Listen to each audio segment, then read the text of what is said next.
Hi, everyone, and welcome back to that UFO podcast. My name is Andy, and I am delighted to be joined by a returning guest already. I have the president of the New Paradigm Institute, acclaimed civil rights activist and constitutional lawyer, Mr. Daniel Sheehan. Danny, welcome back to the podcast. Thank you. Thanks, Andy. It's good to be here. It's good to have you. I know you're a busy man. You've been doing what seems these podcasts now and the media run for about a year solid with everything that's been going on, and you always make yourself available. So I really do appreciate that.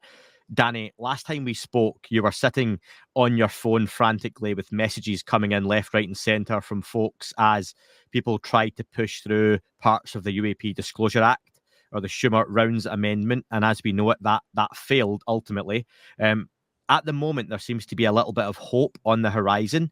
You're saying there's a UAP Disclosure Act 2.0 on the table, hoping that that eminent domain clause and the Presidential Review Board are also in there as well. And I wonder, how confident are you, let's start, that could go through this time and also go through unscathed? Well, it's important to note first, Andy, that even though the 64-page bill that was passed unanimously by the Senate Intelligence Committee and then passed almost unanimously by the United States Senate, uh, that when it went over to the House side, we did succeed in getting 24 pages of that passed. And very importantly, that 24 pages contained the direct command from Congress that was signed by the president, ordering all 6 of our military services and all 18 of our U.S. intelligence agencies and all 32 of our United States Defense Department agencies and all of the private aerospace corporations that may have been given any information or any materials relating to the UFO phenomenon, that they had to gather all of these together and put them into a digital format that was searchable and get this prepared to hand over to the National Archives by October 18th of this year. Okay, so all of that is still in there. What the complaints that have been raised and that we're trying to resolve right now is the fact that all of the enforcement provisions of the 64-page bill got stripped out of the bill, so that that we don't have subpoena power, we don't have the power of eminent domain, we don't have the power to take depositions and to conduct field investigations to determine whether any one of the agencies has fully complied with the order. So in the lawyer world, that's a problem. Because their lawyers will always be trying to figure out some way they can weasel around it without full enforcement. That's the challenge that we have right now. But the command is there. And so that they are under orders right now to be gathering all of that information together and putting it together into this kind of digitized form. And it needs to be accomplished by October 18th of this year. So that clock, that timer is running right now on them. And so that's extremely important. Now, but as you recall, when the Speaker of the House, this guy Michael Johnson, refused to put the entire 64-page bill onto the floor of the House, the bottom line is Senator Schumer and Senator Mike Rounds, who were the two co-sponsors of the bill in the Senate, had this colloquy, as they call it, on the floor of the Senate, explicitly stating that they weren't going to stop on this thing. That they realized that it was important to have these enforcement provisions in the bill, and they were going to continue the effort to get this done. Now, what we have done at the New Paradigm Institute is we have mobilized and we're starting to stand up citizen groups in all 435 of the congressional districts around the United States because this is such a bipartisan issue that we're not reluctant to go into either very progressive communities or into very conservative communities, because virtually everybody in the Republican and Democratic Party want this bill passed, except for a tiny handful of individual members in the House, on the House side, that are in the pocket, basically, of private aerospace industry that wants to keep this stuff secret so they can get patents on it, so they can make money on the technology. That's what's going on right now. But the bottom line is that this process is very much underway, so that we're not only mobilizing the citizens to be continuing to pour letters and telegrams and emails and stuff into their congressional representatives to get them to vote for the additional bill, but the drafting on the initial bill, or the original, excuse me, the new 2.0, the UFO Controlled Disclosure Act 2.0, is actively underway, and that's being prepared so that we can get this presented. And in that context, we know that the opponents of the bill, what they are afraid of, is what they keep calling catastrophic disclosure. Mm-hmm. And that we're in a position to be able to start and continue providing eyewitnesses to the reality of the existence of this long time UFO crash retrieval program and the back engineering project that is underway secretly inside the national security state. And that the way to put the pressure on them to allow for a controlled disclosure program is to continue bringing witnesses forward. And the best way to bring them forward, of course, is in either a House or Senate public hearing, so that you have people like Colonel Grush who come forward in right in full public view, present the information. And that is what the opponents of the bill view as potential uncontrolled disclosure coming out. And so that we, at the same time that we're engaged in drafting a controlled disclosure program to push the rest of the 40 pages of this bill into passage in the House, that we at the same time are putting the pressure on them by organizing these public hearings. And so that one of the major next steps that need to be taken is to have the Senate Intelligence Committee come forward with one or more of the witnesses who can personally testify to the truthfulness of what it is that Colonel Grush was telling the House side back in July of last year. And that is that there has been, in fact, this long time UFO crash recovery retrieval program that's been going, and they've been actively engaged in attempting to back engineer one or more craft that they've actually recovered. So that's the next step that really has to go down here, is the hearings that need to be held, whether they're held by the Senate Intelligence Committee or they're held by the same committee over on the House side, which is the House Oversight Committee that held the initial ones.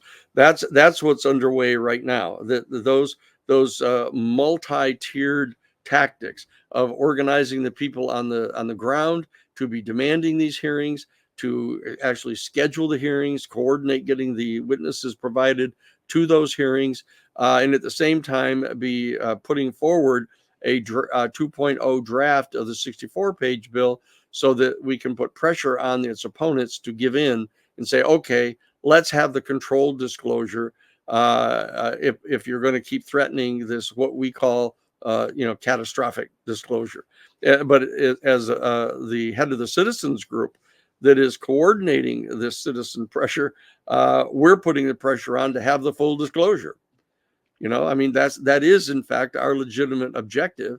So it's not just a tactic to kind of threaten the people who are opponents to the controlled disclosure bill.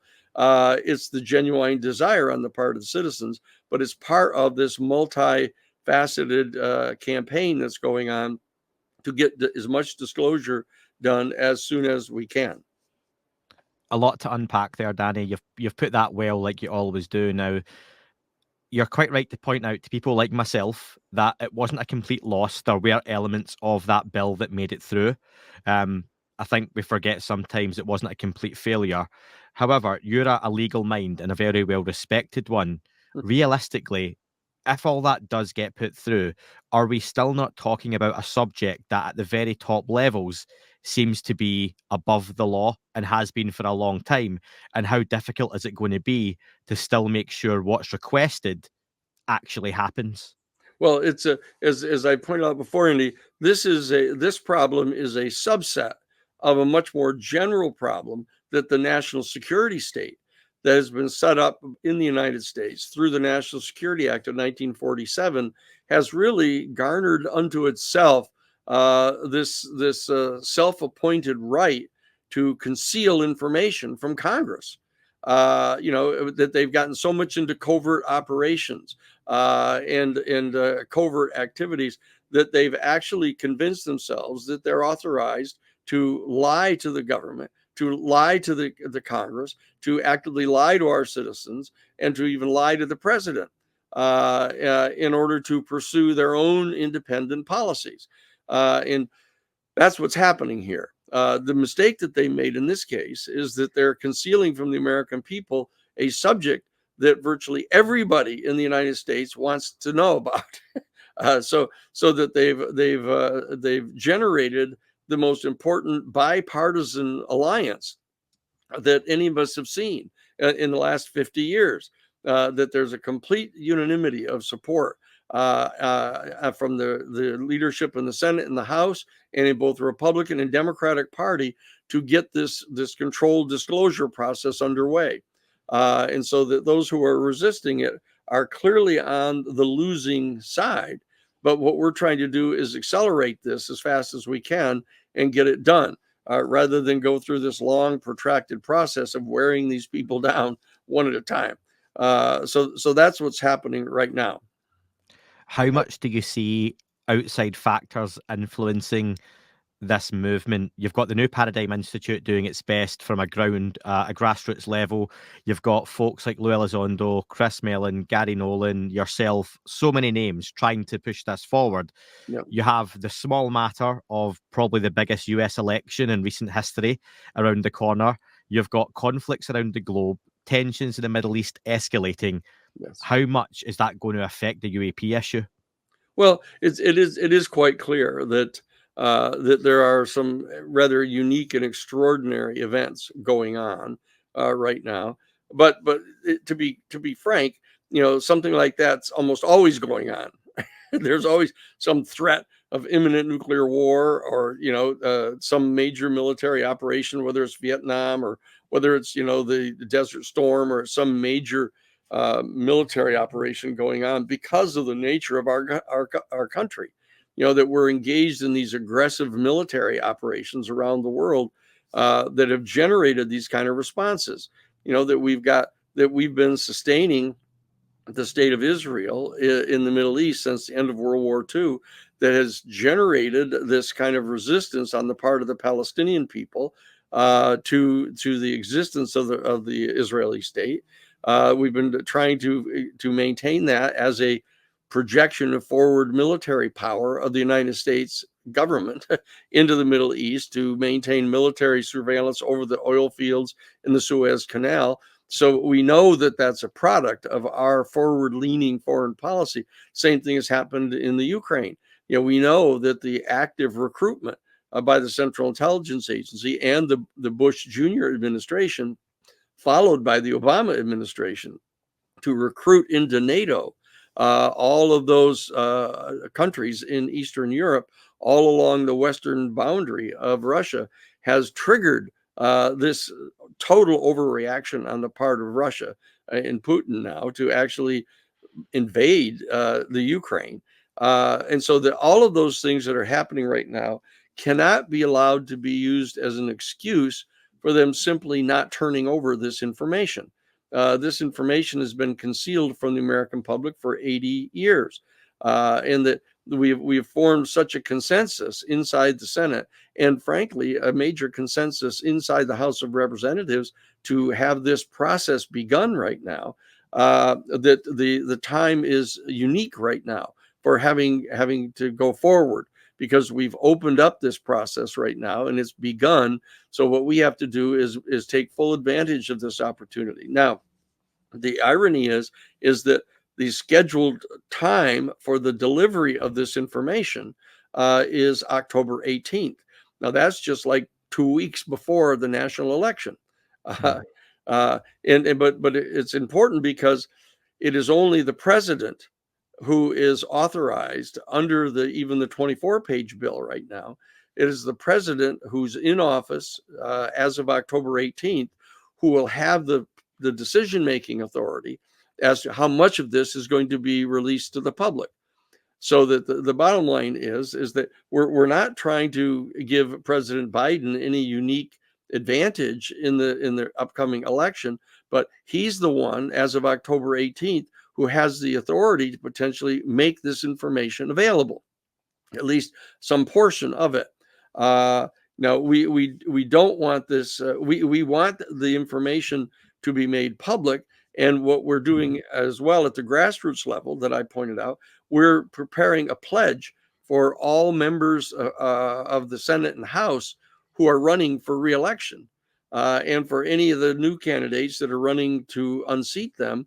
We're asking them to sign a pledge that if they're elected to the House or the Senate, that they will support full disclosure, and that the passage of this Controlled Disclosure Act. So we have been taking steps to insert this into the dialogue, the public policy dialogue that is going around the election. But as you know, the issues are being made more and more narrow, around which the decision is going to be made, in November, and that is there going to be continued funding to the Ukraine? Is there going to be continued funding to the state of Israel? What steps are going to be taken to try to rein in Israel and its massive carpet bombing of Gaza? And also the question of the border, the southern border, United States. These three issues: Ukraine, the Gaza war, and now the whole problem with the potential war between Israel and Iran, and the border, are the things that are going to be taking up most people's attention. But that is simply because the people in the two major political parties believe that the American public does not have a very wide attention span, and that they try to figure out. So they try to figure out as few as possible, issues for the election to turn on, and so that one of the questions, the implicit question that you're asking is, are we planning to try to make this one of the very limited number of issues that are at the center of the political debate, not only in the presidential race, but in the House and Senate race? And what we're doing is, instead, right now, we're just focusing on this pledge. And so that we're going to go public with the people who have signed the pledge. We will try to insist that if they take the pledge to try to get the bill passed, that they'll adhere to that promise. If they won't sign it, which is a very, very limited number of people, there's only a small handful of people that we think will not sign this pledge to support the bill. But we will highlight that in their own districts, and try to make sure that whoever is opposing them will sign the pledge, and we'll make that known. Okay, so that to that extent, we're willing to make this an issue in the upcoming election, the House and Senate elections, and the presidential election as well. But we too, like everybody else in the world, share the deep concern that we all have with trying to get this thing resolved in Gaza, and to try to get this thing resolved between Israel and Iran, and to get this issue resolved between the people in the Ukraine and in Russia. We're trying to get, and we need to get resolved this issue of our southern border. All of those things are, in fact, important issues, and we support focusing on those while we're trying to get this issue a viable issue for people to address. Yeah, it's an unsettling time for many, and I think you've put that very fairly. I'm going to take a wild sidebar for a moment, Danny, and then we'll come back to the grounded talk. Yeah. You've mentioned escalating tensions, war across the globe. For many, the idea that any escalating conflict that eventually involved, God forbid, a nuclear weapon being discharged Mhm. would result in a non-human presence revealing itself or interacting, intersecting. Do you think that would truly be the case? Well, it's interesting. There've been a lot of nuclear explosions that down through the last 80 years have been detonated on the planet. So that in and of itself, while it's a terrible problem, isn't the key to this. But Mm, if in fact one of the parties it doesn't really appear that Iran has a nuclear capacity yet. They're still in the midst of trying to develop that. But if and so therefore it's extraordinarily unlikely that Israel would use any type of its nuclear capacity against Iran. As you saw over the weekend, that they've got such armament, mm, defensive armament, with the Iron Dome and in the United States military people being deployed around the outside of the state of Israel to be able to help defend them against any kind of exterior attack, a traditional missile attack. That the threat in that particular area is much more limited, and the reality is that I don't think anybody, with a political IQ above room temperature believes that Putin is actually going to use nuclear weapons, in the Ukraine. He's got a pretty firm hold on those three provinces along the easternmost boundary of Ukraine, and it's quite clear that the people in NATO are in the U.S. especially are lining up in support of an ultimate settlement of that to potentially allow him to retain those Russian-speaking provinces along the easternmost boundary of the Ukraine. And even though that's in fact a fundamental compromise of the sovereignty of territories like the Ukraine, that's one of those kind of compromises that I think all of those professional politicians are used to making.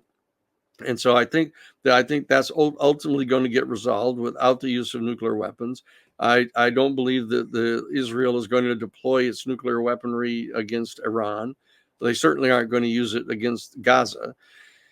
So the probabilities of any such nuclear exchange that might get out of hand and threaten the life generating capacity of our planet, which would happen with a total nuclear exchange between, for example, the United States and Russia, or the United States and China, uh, is not very likely. The point of whether or not the UFO people would intervene to stop such an exchange, if in fact, and I believe that they have a very high level agenda to protect the life generating capacity of our planet, because our planet is one of the few. It's not unique, but obviously because there's life on other star systems, but mm, the actual ability of a planet to gestate life in our universe and in our galaxy is comparatively rare.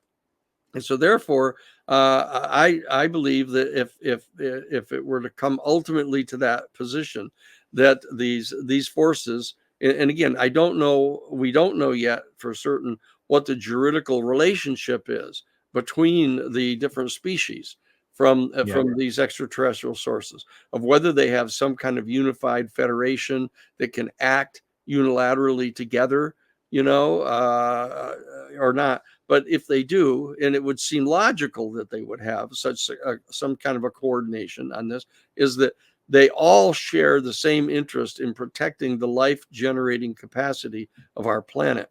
And therefore, they might be compelled to intervene if, in fact, the process began that was going to terminate the life generating capacity of our planet. Now, they did not, as of October of 1962. As of October of 1962, we came to within just a couple minutes of actually having a major thermonuclear exchange.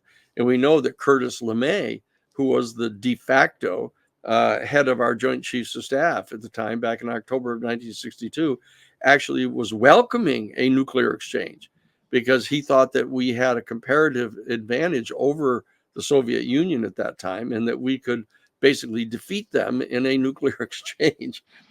Now, fortunately, he's gone. And there doesn't appear to be a kind of maniacal element inside our military complex right now that shares that kind of a ridiculous mindset.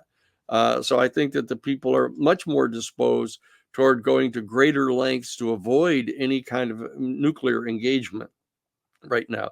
And I do think the same thing is true on the part of Russia now. Uh, and China has never wanted to do that. China has made overtures right from the very beginning to agree to disassemble its entire nuclear arsenal if the United States and Russia were willing to do so too. So that they're not the threat of taking first strike use of these weapons. But I do believe that the UFO people have demonstrated, as you know, the capability of shutting these things down. Now, I don't know how tightly they have to deploy one of their vehicles in order to do it. For example, we know that they actually moved right up over the top of the Minuteman site back in 1967 up in Montana. The craft physically got right up over the top of the site and shut off the 10 missiles. We know that the U.S. Aircraft carriers, nuclear aircraft carriers, et cetera, that have been disempowered have had that happen with a vehicle very close, proximate to that aircraft carrier. So I don't know what type of a cadre of vehicles that they would have to deploy to what places in order to shut down all of the nuclear weaponry of the Soviet Union and the United States or Israel or anyone else, or the United States, of course, if we tried to utilize those. But my sense is that they've probably made some progress since 1967, in that technology. So it's conceivable that they have a technology where they can deploy it across at least one whole hemisphere of the planet, and possibly over both hemispheres to shut off both ours and Russia's, and all of the ones in the Middle East. That would be Israel and Pakistan specifically. So I think that we're approaching a point in our history where at one and the same time the probabilities of a nuclear exchange taking place, a major nuclear exchange, are decreasing, even though the situations are terrible right now. And the fact is that people with possession and the ability to utilize those nuclear weapons are actually engaged directly in these conflicts.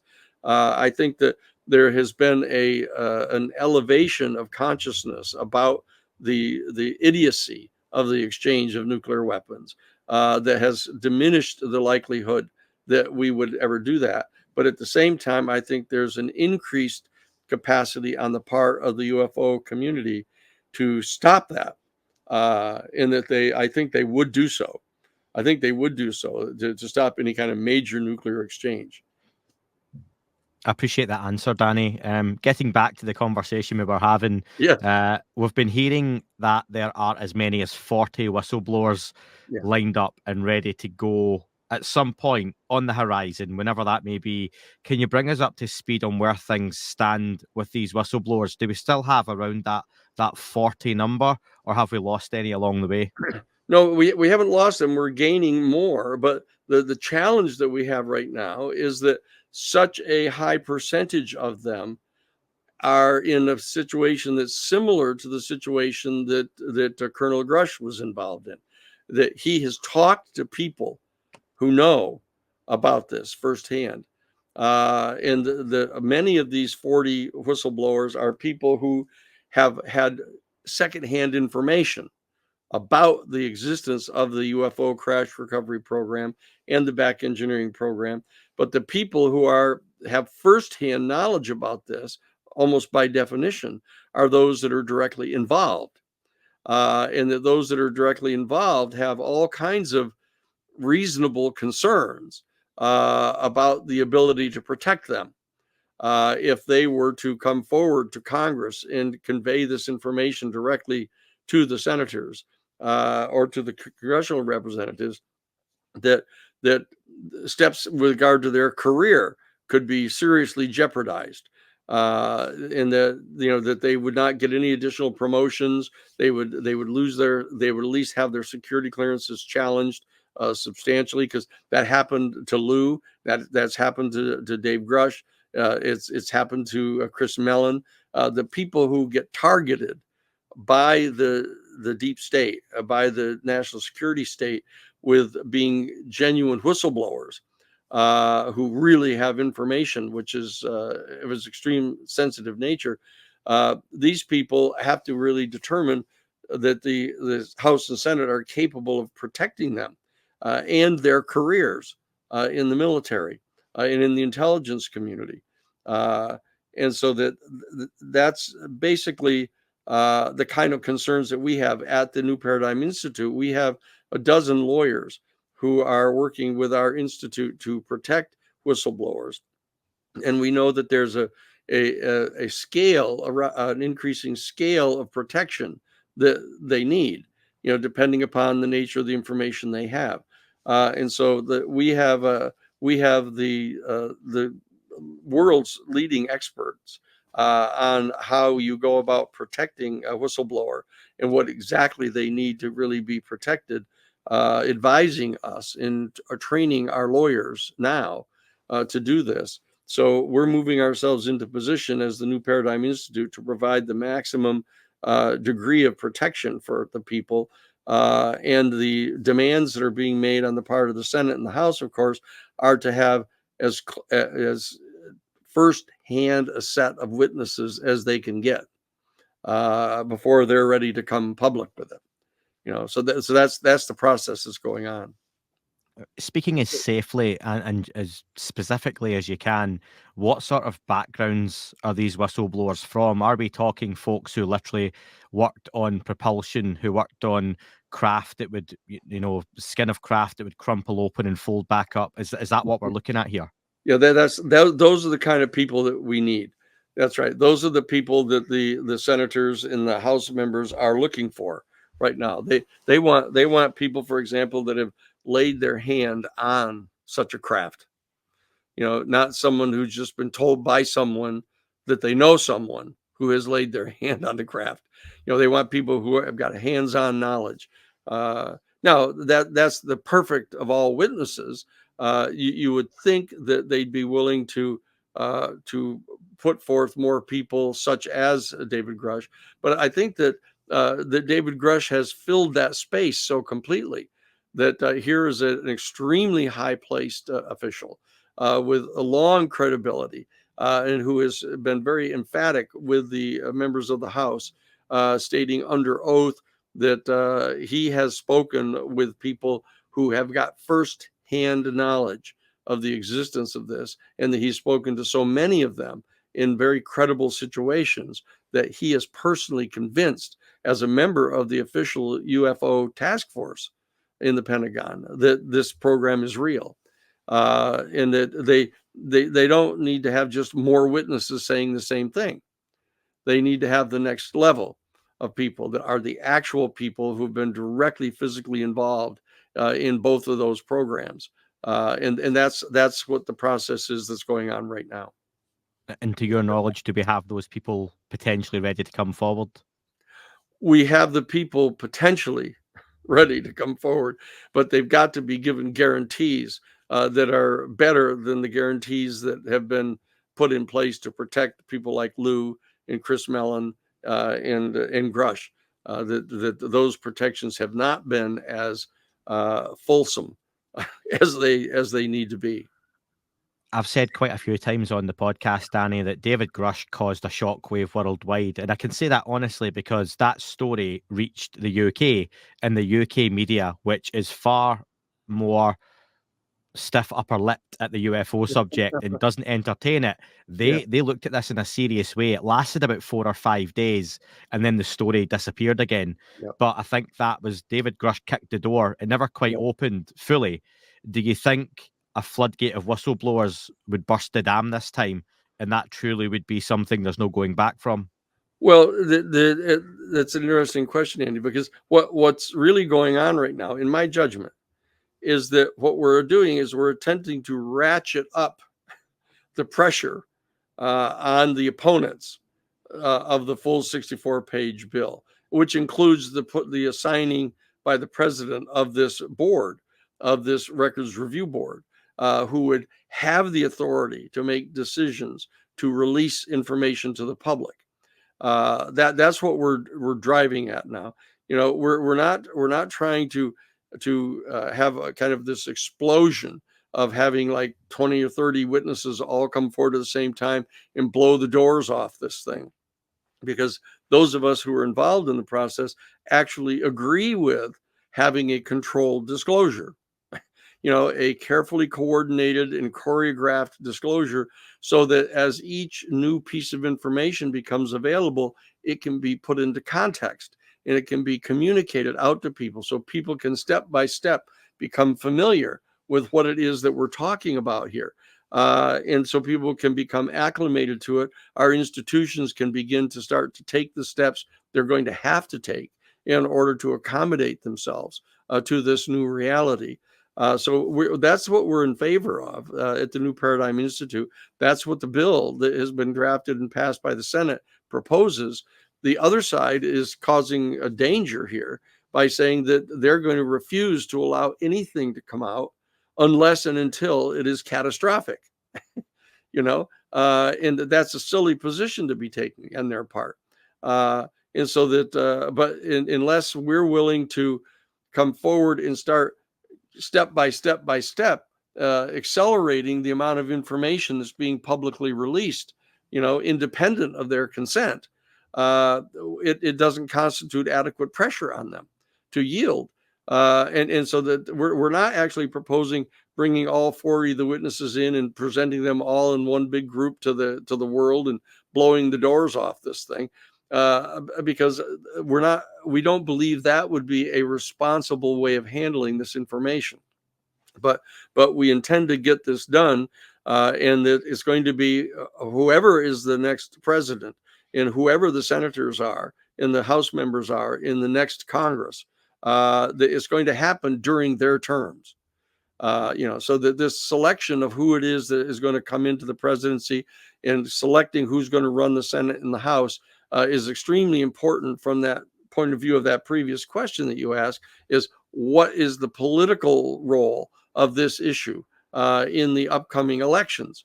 Because we have to make sure that the people that are getting elected this time in November are the ones that are going to be capable of handling this issue responsibly. Some of the statements last time that caught the imagination, not only of the public, but of the politicians who were present at the hearing, things like non-human biologics, Yes. crashed craft that were mentioned. Yes. What sort of statements, given your exposure to the people who may come forward, speaking generally, of course, could we potentially hear along those lines with the next set of whistleblowers? Oh, very, very, very simple. That a person can say, look, I am one of the people, I'm not saying it for myself, I'm saying what they can say is that I am one of the people who was actively involved in the crash retrieval program, and that I was deployed on one or more occasions to an actual site. And what we recovered was, in fact, a non-human extraterrestrial spacecraft, in that we are in possession of it. And I know that we're in possession of it, and I know where it is. Again, I hasten to point out that I'm not saying that I am in that situation. I'm saying this is what they could say, and that would do it. The same thing is true of the people that are involved in the attempt to back engineer it. They need to be able to come and say, I am one of the engineers. I'm one of the people who are the scientists that have been evaluating the technology. I've had my hands on the technology. I know where it is. And they would be willing to detail to the Senate and House Intelligence Committee people primarily, here's what the technology is, and here's where it is. And I know this to my own firsthand personal knowledge. That's the next step that needs to be taken. And realistically, it's in the process of being taken. No, sorry, Danny, I interrupted you there. Realistically, can those statements be made in a public setting? Well, they've got to be made in a private setting first, I mean, just the way the things work Yeah. in the Senate and the House. They've got to be said, and then they've got to be verified.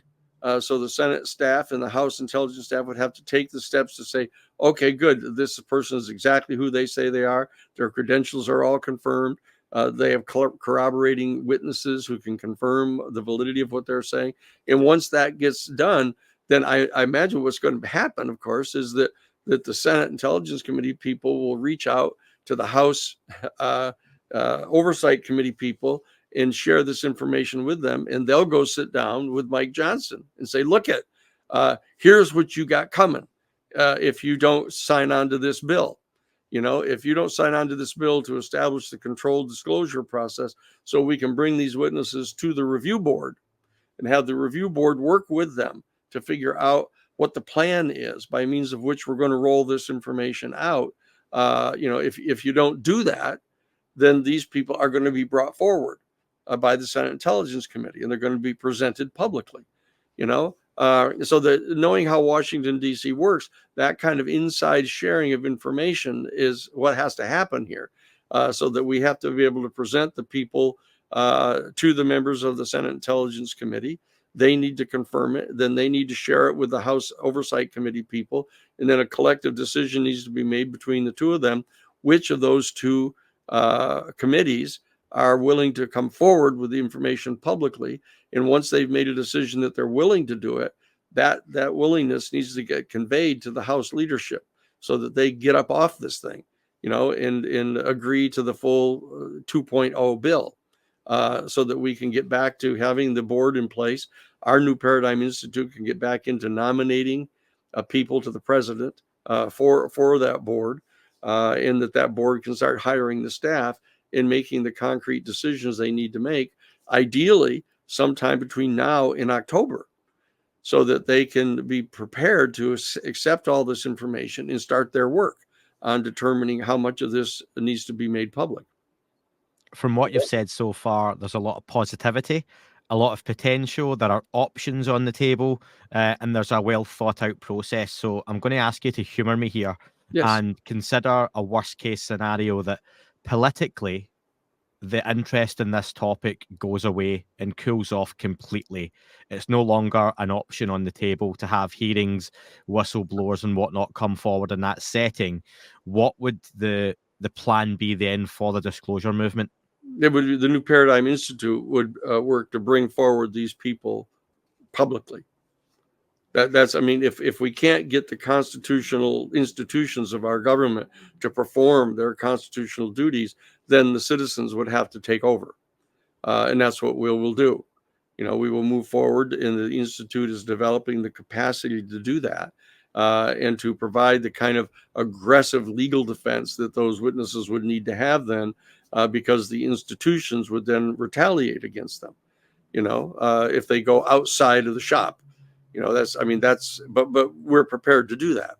And they need to know that. And that's one of the reasons I think why I've been the one that's been asked to head up this citizens group, because people tend to trust us, that we've done this in the past. And the Pentagon Papers, the Iran-Contra case, the Karen Silkwood case, we've done these cases in the past where we have demonstrated that the citizens are in fact capable of getting this information and making it public.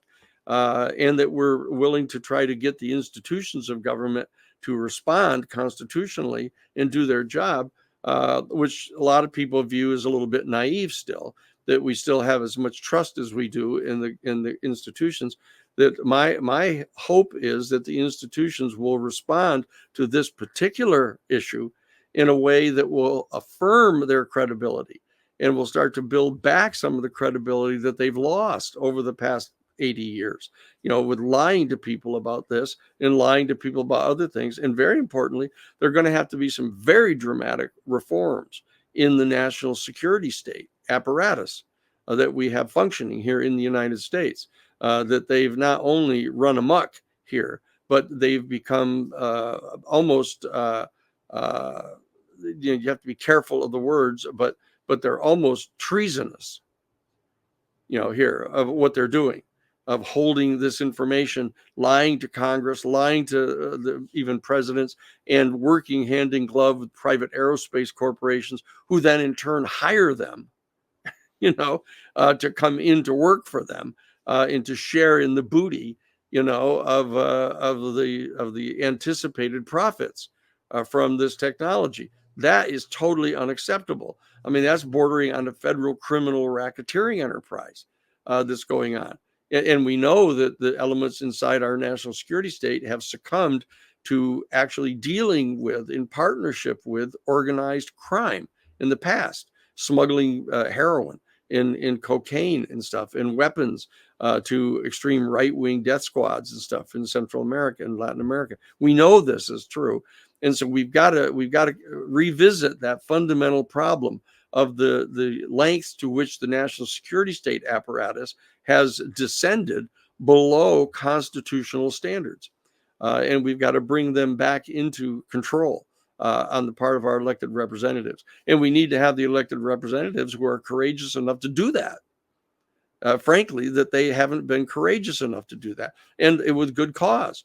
I mean, people have been ousted from the United States Senate by the national security state. Frank Church, who chaired the famous Church Committee hearings on the intelligence abuses of the CIA and the DIA and others, he got ousted in his very next election. Millions of dollars were smuggled into the United States from the Nugan Bank in Australia through two banks. We know the banks in South Africa, where they brought the money in and unseated Frank Church in his next election. They did the same thing to Dick Clark of Iowa. They did the same thing to Birch Bayh in Indiana. They attempted to do the same thing to Alan Cranston, the senator from California. The people who opposed their fascist policies, have actually been targeted and removed from office. We know that Senator Durenberger from Minnesota, that when we shared information with him, and he went onto the floor of the Senate demanding public hearings into the off-the-shelf enterprise of Theodore Shackley, who was the director of covert operations worldwide for the CIA, that when he demanded an investigation of those, 3 Spanish-speaking men showed up at his home that next night and put a gun in the mouth of his wife, threatened to kill her and the whole family if he didn't withdraw his. We know what they're capable of, okay? And so do the whistleblowers. And so, we need to understand the seriousness of the problem that we've got here in the United States. That we're living here in the United States in what really amounts to what was Rome, back in the 500 years ago or more, actually. No, but the bottom line is it's an authoritarian, hierarchical, secretive element, an elite that is trying to take over control of our United States government. And that and some people believe they've already gotten control of it. I don't believe that they've secured that hold yet. And I think there's still time to do something about it. And I think this issue of the UFO issue is an absolutely perfect candidate for us to focus on and say, look, there's such a huge unanimity of support for getting this information revealed to the world, and that this group is involved in this kind of craven activity of trying to preserve private ownership of the technology by aerospace corporations that will later hire them and share the booty with them. That they've gotten to that point where they are vulnerable now, and that what we need to do is to take our full opportunity to confront this national security state, and to back them off and to reform them in the context of our getting this information made public to the rest of the world. Well, Danny, whenever you come on, there's an overwhelming public interest from listeners and viewers whenever you do any of these shows. I'm going to get through some listener questions. If people are listening to this on the free feeds, this will be the end of part 1. Part 2 will jump over. If you're on the paid feeds, it'll just carry on. But thank you to everyone who sent in questions. I will not get through them all. Some of them Danny's touched on within the part of the interview there. If you want to listen to the full thing, Patreon, Apple, they all have free previews and free trials. Otherwise, speak to you soon. But if you're on the paid feeds, it'll carry on.